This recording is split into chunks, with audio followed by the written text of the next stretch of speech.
Hello students, good morning and welcome to online classes conducted by Amrit senior secondary school. Students, क्या कभी आपने सोचा है कि एक 14 साल के लड़के के मन में अपने माता पिता को लेकर क्या जज्बात होते हैं, क्या इमोशंस होते हैं? क्या इस एज का लड़का अगर अपने माता पिता से दूर हो जाए तो क्या वो सरवाइव कर पाएगा इस दुनिया में? और आज के टाइम में रिश्तेदार और माता पिता, इन दोनों में से किसी एक को चुनना पड़े तो हम किसे चुनेंगे? ऑब्वियसली अपने माता पिता को हम पहले चुनेंगे। पर इस लेसन का जो प्रोटैगनिस्ट है, प्रोटैगनिस्ट मतलब इस लेसन का जो मेन हीरो है, फटिक चक्रवर्ती, उसने एक गलती कर दी।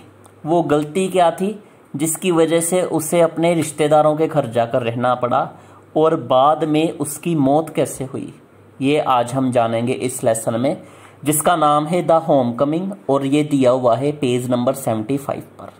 तो चलिए स्टार्ट करते हैं। लेसन ये लिखा हुआ है रविंद्रनाथ टैगोर ने, जिन्होंने हमारे देश का नेशनल एंथम भी लिखा था।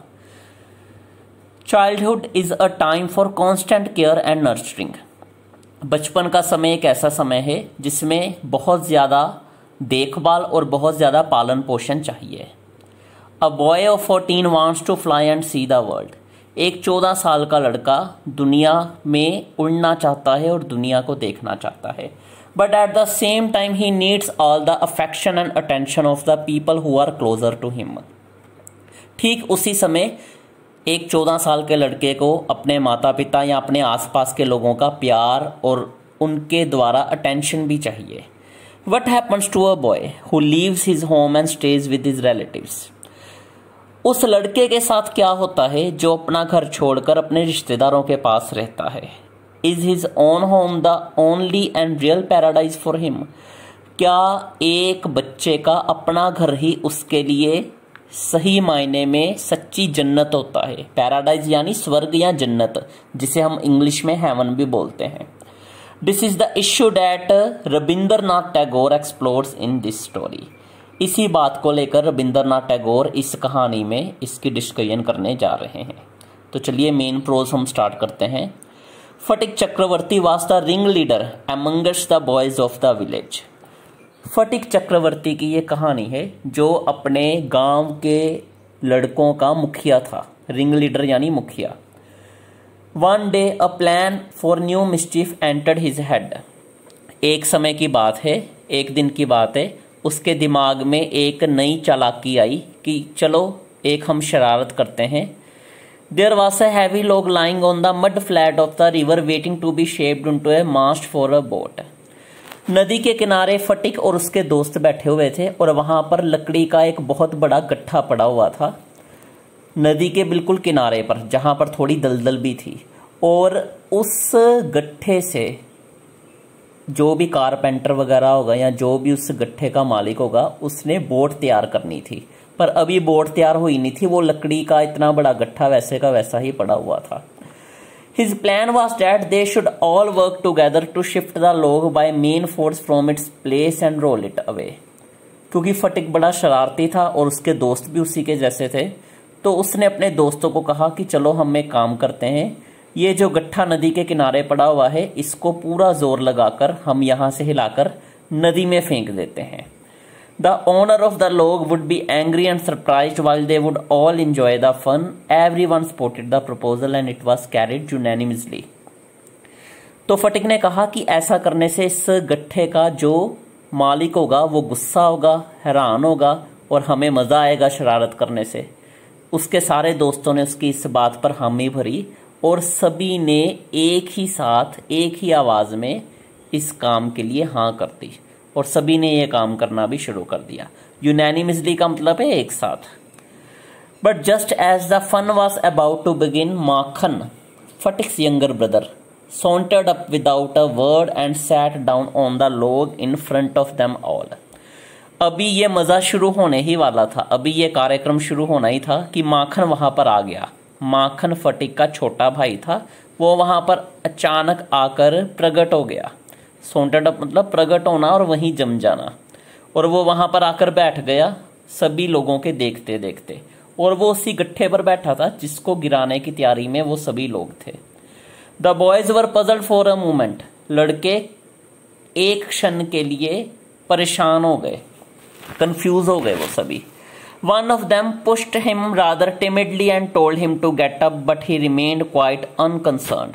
उनमें से एक ने उसे हिलाने की कोशिश की जोर लगाकर और उसे कहा कि यहाँ से हिल जा, पर वो बिल्कुल ही आप जैसे कह सकते हैं अनकंसर्न्ड होकर वहां बैठा रहा, उसने उनकी कोई परवाह नहीं की। He appeared like a young philosopher meditating on the futility of things. वहां बैठा हुआ माखन ऐसे लग रहा था जैसे कोई जवान ऋषि या जवान उपदेशक संसार की नश्वरता का विचार कर रहा है, संसार की मोह माया का ध्यान कर रहा है कि संसार में कितनी व्यर्थ चीजें हैं। फ्यूटिलिटी होता है व्यर्थता। फटिक वॉज फ्यूरियस, फटिक को गुस्सा आ गया। Makhan he cried, if you don't get up this minute I will thrash you. Phatik जो कि माखन का बड़ा भाई था, उसने कहा कि अगर तुम इसी क्षण यहां से नहीं उठे या इसी मिनट यहां से तुम नहीं हटे तो मैं तुम्हें मारूंगा। आई विल थ्रैश यू का मतलब है मैं तुम्हारी पिटाई करूंगा। Makhan only move to a more comfortable position, Makhan थोड़ा सा हिला और ज्यादा आरामदायक स्थिति में बैठने के लिए। Now if Phatik was to keep his regal dignity before the public it was clear that he must carry out his threat. अब सीधी सी बात थी कि अगर फटिक ने अपनी इज्जत बचानी थी लोगों की नजरों में तो ये बिल्कुल सही था कि वो अपने दी हुई धमकी पर अब अमल भी करे। But his courage failed him at the crisis, पर उसकी हिम्मत जवाब दे गई इस मुसीबत पर। His fertile brain, however, rapidly seized upon a new maneuver which would discomfit his brother and afford his followers added amusement. मैन्योवर का मतलब होता है बड़ी शरारत। तो उसका जो फर्टाइल ब्रेन था, जो उसका चालाक दिमाग था, उसमें एक और शरारत सूझी। उसने एक बड़ी शरारत के बारे में सोचा जिससे उसके दोस्तों को और ज्यादा मजा आने वाला था। He gave the word and command to roll the log and Makhan over together. फटिक ने अपने साथियों को आदेश दिया कि चलो गट्ठे को माखन समेत ही नदी में गिरा दो। माखन heard the order and made it a point of honor to stick on. माखन ने भी उसका ये हुक्म सुना और अपनी इज्जत बचाने के लिए वो भी वहां पर ही डटा रहा। But like those who attempt earthly fame in other matters, he overlooked the fact that there was peril in it. उसने शायद इस धमकी को ज्यादा सीरियसली नहीं लिया था। और कुछ लोग होते हैं जो अपनी व्यर्थ की दुनियावी शानो शौकत को बचाने के लिए कुछ ना कुछ कोशिशें करते हैं, पर माखन वहां से हिला नहीं। उसे लगा कि ये तो एवं धमकी दे रहे हैं, उसे कोई खतरा नजर नहीं आया। पैरिल का मतलब है खतरा, किसी भी तरह की हानि या नुकसान। इंग्लिश में पैरिल को हम डेंजर कहते हैं। The boys began to heave at the log with all their might, calling out 1, 2, 3, go. लड़के उस गट्ठे को जोर लगाने लगे। ही मतलब धक्का लगाने लगे, पूरी शक्ति उन्होंने लगा दी। 1, 2, 3 और गो, यानी उन्होंने उस गट्ठे को माखन समेत नदी के किनारे फेंक दिया। At the word go the log went and with it went माखन्स philosophy, glory and all. तो ज्यों ही गो शब्द उन्होंने बोला, गट्ठा भी गिरा, उसके ऊपर बैठा हुआ माखन भी गिरा, और जो वो ध्यान की मुद्रा में बैठा हुआ था वहां पर, जो वो झूठी शानो शौकत दिखा रहा था, वो भी धराशायी हो गई, वो भी गिर गई। The other boys shouted themselves hoarse with delight. जितने भी लड़के थे वो आपस में बड़ी चुभने वाली आवाज में एक दूसरे को खुशी से कितना कुछ बोलने लगे और चिल्लाने लगे। But Sphatik was little frightened, पर फटिक थोड़ा सा डर गया था। ही न्यू वट वॉज कमिंग, वो जानता था कि अब आगे क्या आने वाला है या अब आगे क्या होने वाला है। And he was not mistaken for Makhan rose from mother earth blind as fate and screaming like the furious. और वो गलत बिल्कुल नहीं था। माखन धरती माता से उठा, यानी वो धरती से उठा, और जिस तरह बुरी किस्मत होती है उसी तरह आज उसकी भी किस्मत थी, और वो गुस्से में आकर बहुत ज्यादा चिल्लाने लगा। He rushed at Fatik, scratched his face, beat him and kicked him and then went crying home. The first act of the drama was over. वो उठा फटिक की तरफ भागा, उसने उसका चेहरा नोच दिया उसने उसकी भी पिटाई कर दी और बाद में खुद घर रोता रोता आ गया। तो नाटक का पहला भाग समाप्त हो गया था। फटिक whipped his face and sitting down on the edge of a sunken barge by the river bank began to nibble at a piece of grass। फटिक ने अपना चेहरा पोंछा। वो नदी के किनारे एक सूखे घास वाली जगह बनी हुई थी जिस पर कुछ पुराने पत्ते गिरे हुए थे। वो वहां पर बैठा और जो घास थी उसको वो उखाड़ने की कोशिश करने लगा। A boat came up to the landing and a middle-aged man with grey hair and dark mustache stepped onto the shore। नदी से एक किश्ती आ रही थी। नदी के किनारे वो किश्ती रुकी। वहां से एक 40 का साल की उम्र का जो इंसान था, मिडल एज यानी 40 साल के आसपास की उम्र का जो इंसान था, जिसके सफेद बाल थे और पर मूछें उसकी गहरी थी। मोस्टेज होता है मूछें। वो उस नदी के किनारे आकर उस किश्ती से उतरा। He saw the boy sitting there doing nothing and asked him where the Chakravartis lived। उसने देखा कि एक लड़का बैठा हुआ है नदी के किनारे, कुछ नहीं कर रहा, बिल्कुल फ्री बैठा हुआ था। उसने उस लड़के से पूछा, ये लड़का फटिक ही था, और उस आदमी ने फटिक से पूछा कि चक्रवर्ती यहाँ कहाँ रहते हैं। फटिक went on nibbling the grass and said over there।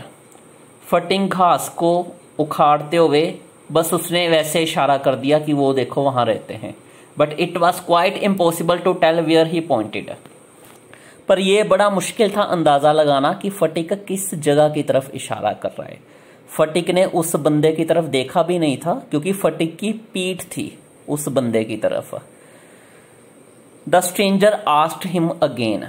अजनबी ने उसे दोबारा से पूछा। He swung his legs to and fro on the side of the barge and said, "Go and find out," and continued to nibble the grass। वो अपनी टांगे यहां से वहां हिलाता रहा। जिस घास के मैदान के ऊपर एक छोटे सी थड़ी पर वो चढ़कर बैठा हुआ था, और उसने कहा, वो देखो, जाओ खुद वहां जाकर ढूंढ लो। और फटिक घास को तोड़ने में लग गया। But at the moment a servant came down from the house and told Fatik that his mother wanted him। पर इसी समय नौकर आ गया फटिक के घर से। उसने कहा कि तुम्हें तुम्हारी मम्मा बुला रही है, चलो जल्दी घर। फटिक refused to move। फटिक ने हिलने से मना कर दिया। But on this occasion the servant was the master। पर इस मौके पर मालिक जो था वो नौकर के रूप में वहां सामने आया था। आप ये कह सकते हो कि फटिक के घर का नौकर ही अब फटिक के लिए मालिक की तरह था, जो उसे रोब डालते हुए वहां से घसीट कर ले गया। ही रफली took Phatik up and carried him kicking and struggling in important rage. वो जबरदस्ती फटिक को उठाकर वहां से हिलाकर ले गया। फटिक बार बार उसे धक्का मार रहा था और अपने हेल्पलेसनेस में, अपने गुस्से में वो उससे बहुत कुछ बुरा भला भी कह रहा था। इम्पोर्टेंट वर्ड जो है बायोलॉजी में इसका अलग मतलब है। Important is that person which is unable to reproduce his next generation. पर यहां पर हम इम्पोर्टेंट वर्ड का मतलब लेंगे हेल्पलेसनेस। रेज का मतलब है गुस्सा। वो ऐसा गुस्सा दिखा रहा था जिसकी वजह से उसकी कोई मदद भी नहीं कर सकता था। उसका गुस्सा उसकी असहायता का प्रतीक है। इन शॉर्ट आप ये कह सकते हो कि उसका गुस्सा जो था वो तो था क्योंकि वो बिल्कुल हेल्पलेस था। वो सर्वेंट से अपने हाथ नहीं छुड़ा पा रहा था। तो ठीक है स्टूडेंट्स, आज हमने 2 पेजेस कवर किए, यानी पार्ट 1 हमने कवर किया इस लेसन का। नेक्स्ट सेशन में इसका पार्ट 2 हम स्टार्ट करेंगे। तो चलिए अब हम बात करते हैं होमवर्क की। पहला क्वेश्चन आपको दिया हुआ है, fill in the blank. Dash is a time for constant care and nurturing. Dash का समय वो समय होता है जब सबसे ज़्यादा देखभाल और पोषण चाहिए। सेकंड पे भी फिलअप है। Dash was the ring leader of the village boys. Dash अपने गांव के लड़कों का मुखिया था। 3 पे, who was Phatik's younger brother. Phatik के छोटे भाई का नाम क्या था। 4th पे ट्रू फॉल्स है। There was a log lying on the bank of the river. नदी के किनारे एक लकड़ी का गट्ठा पड़ा हुआ था। 5वें नंबर पे स्टूडेंट्स आपको 3 सेंटेंसेस दिए गए जिनकी आपने हिंदी या पंजाबी में ट्रांसलेशन देनी है। फर्स्ट पे फटिक वाज फ्यूरियस, सेकंड पे आई विल थ्रैश यू, और थर्ड पर है but Phatik was a little frightened. इन तीनों के मतलब आपने हिंदी पंजाबी में लिखने हैं वीडियो के अकॉर्डिंग। सिक्स्थ और सेवंथ पे दो क्वेश्चंस आ गए। फिर what is the meaning of the word peril in simple English. Simple English में पैरिल को हम और क्या कह सकते हैं वो आपने लिखना है। सातवें पर है at home Makhan rushed and scratched his face. Makhan किसकी तरफ भागा और उसने उसका चेहरा खराब कर दिया। माखन ने किसका चेहरा खराब किया था और वो किसकी तरफ भागा था, उसका नाम आपने यहां देना है। एट्थ पे इंग्लिश पे आपने ट्रांसलेशन देनी है फटिक ने अपना चेहरा साफ किया, पंजाबी वर्जन भी ब्रैकेट में दिया हुआ है। और नाइन्थ पे आज की दी हुई वीडियो में से 10 डिफिकल्ट वर्ड्स आपने अपनी नोटबुक पर लिखने हैं। तो उम्मीद है स्टूडेंट्स लेसन आपको क्लियर हो गया होगा। Thank you.